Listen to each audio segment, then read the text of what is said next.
दो छोटे से सवाल है, फिर मनीष गुप्ता आ रहा हूं पर दो छोटे से सवाल हैं।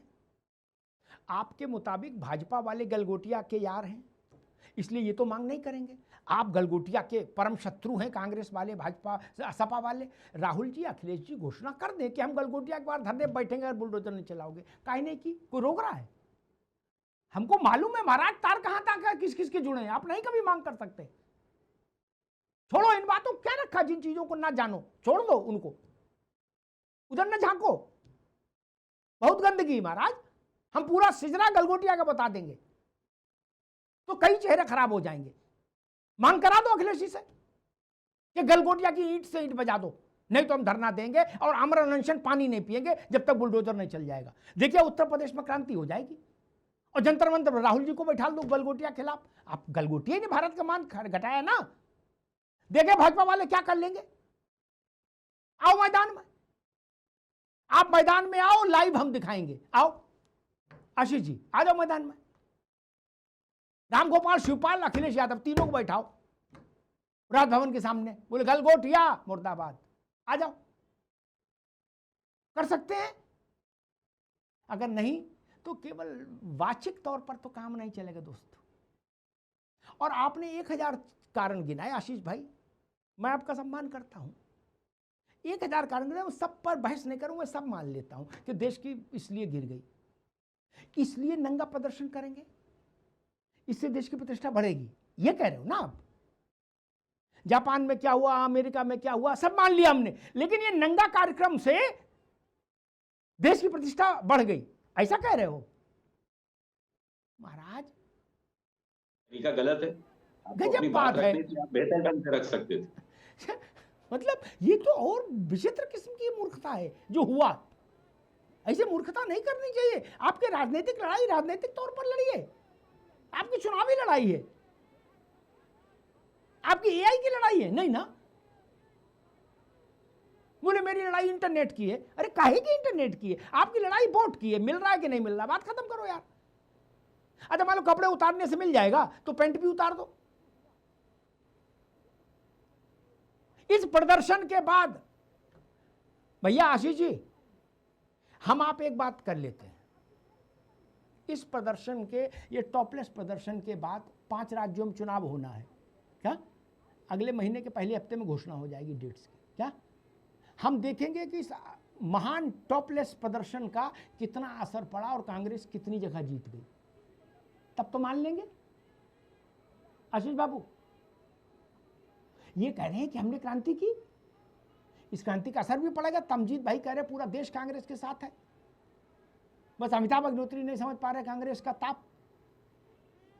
तो 5 चुनाव हैं, तमिलनाडु में कांग्रेस की सरकार बन जाएगी, असम में बन जाएगी, पश्चिम बंगाल में बन जाएगी, देखेंगे।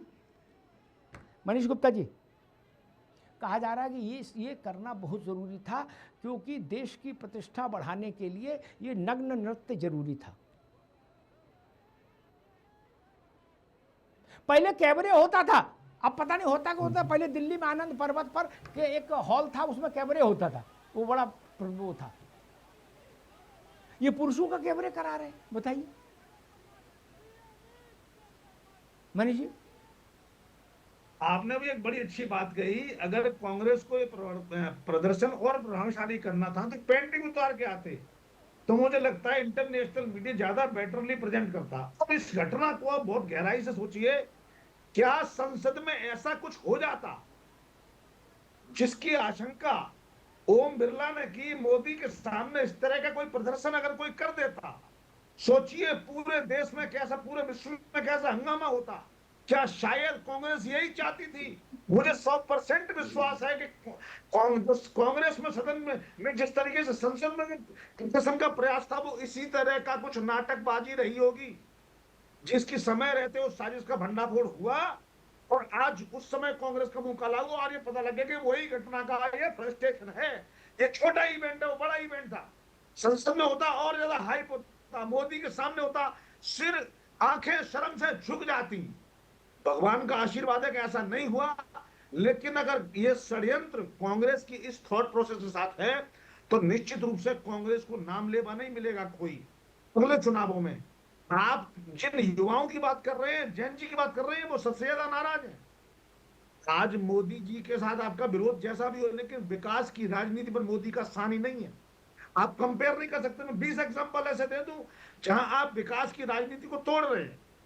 राफेल के नाम पर आपने विरोध किया, राफेल द्वारा भी खरीदे जा रहे हैं।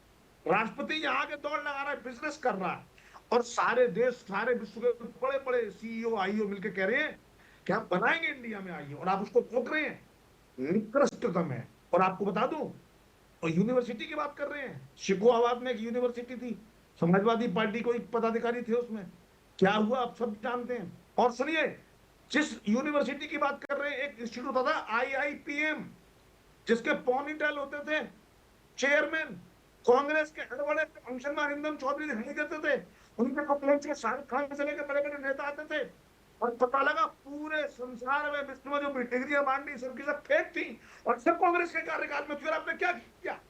जमीन तक लौट किया आपने। और अब आप कानकोटिया के झूठ देखिए, इमीडिएट एक्शन लिया गया, कलकोटिया को वहां से हटाया गया। इतना कड़ा एक्शन कांग्रेस ने कब लिया? अरिंदम चौधरी के साथ IIPM से आपने क्या किया, जरा बता दीजिए। तो मैं समझता हूं संसद की घटना जो नहीं हो पाई, उसका ये छोटा सा रूप है। अरिंदम चौधरी वही बड़ा विचित्र किस्म का आदमी था। उसने पूरे कांग्रेस के कुनबे को अपनी जेब में रख लिया था। आशीष बाबू, मनमोहन सिंह भी उनको नमस्ते करते थे अरिंदम चौधरी को। सोनिया जी अपने साथ खाना खिलाती थी, कहती ना तुम्हें हमारी कसम एक रोटी और लो और थोड़े चावल और खा के जाओ। क्या प्रणब मुखर्जी पकड़ लेते थे तो कहते थे आओ तुम हमारे पाइप से पाइप पियो सिगार। ये जलवा था अरिंदम चौधरी का। ये सही बता रहे, चुटिया वाला था बिल्कुल। बटुक टाइप चुटिया नहीं, उसकी चुटिया दूसरे टाइप की थी।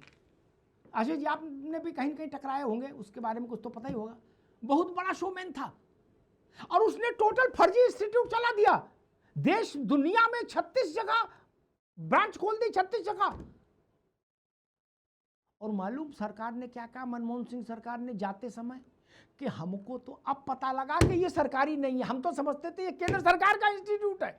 बोलो जय श्री राम, बोलो आशीष जी, नारा लगाओ भारत माता की जय। क्या जब उसने हजारों करोड़ अंदर कर लिए, तब तमजीद जी की पार्टी की सरकार के प्रधानमंत्री, भारत के प्रधानमंत्री आदरणीय मनमोहन सिंह जी की सरकार ने कहा कि अच्छा अब जांच में पता लगा कि ये सरकारी नहीं है, ये फ्रॉड है।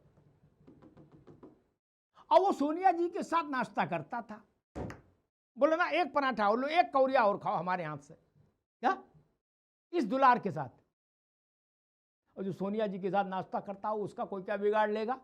आशीष जी तो आप जानते ही हो, उसका कौन भाई लाल क्या बिगाड़ लेगा कांग्रेस की सरकार में? HRD सेक्रेटरी और HRD मिनिस्टर उसको देख के फौरन नमस्ते करने लगते थे। उसने दसियों साल अरबों रुपया लपेटा। एक मैगजीन भी निकाली थी हिंदी अंग्रेजी में, है ना, बड़ा जगलर था। मतलब गलगोटिया वाला उसका नैनो टेक्नोलॉजी है। क्या ये गलगोटिया जो है ना आशीष जी, आप इसे मतलब समझो, ये नैनो टेक्नोलॉजी है गलगोटिया। ये अभी तुरंत जन्मा बच्चा है, वो दादा है अरिंदम। खैर रत्नाकर जी, मसला वही, हम राजनीतिक विरोध करते करते भूल जाते हैं कि कौन सी लक्ष्मण रेखा है कि हम उसको लांघेंगे तो हम राजनीतिक विरोध की जगह भारत का विरोध करने लगेंगे। रत्नाकर सिंह देखिए अमिताभ जी, अभी आशीष भाई शायद उसको इनको पता नहीं था कि किस संदर्भ में ये विरोध चल रहा था।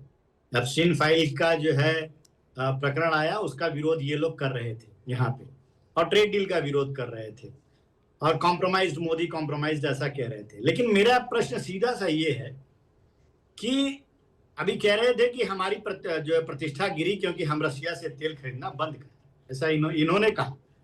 हमारे किसी भारतीय जनता पार्टी के नेता, प्रवक्ता, प्रधानमंत्री किसी ने नहीं कहा कि हम रशिया से तेल खरीदना बंद कर देंगे। लेकिन इनके नेता कांग्रेस के नेता, विपक्ष के सब लोग ये मान के चल रहे हैं कि हम, और वो भी इस पर कि ट्रंप ने कहा कि रशिया से जो है तेल नहीं खरीदेगा भारत। ट्रंप के बातों पे भरोसा है इनको।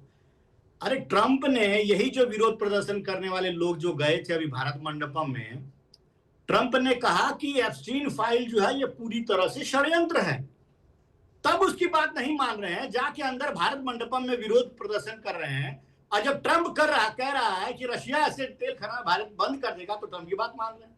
मतलब यहीं पे देख लीजिए इनका कैसा है, जो मीठा मीठा गप गप कड़वा कड़वा थू थू वाला हाल जो है विपक्ष का है।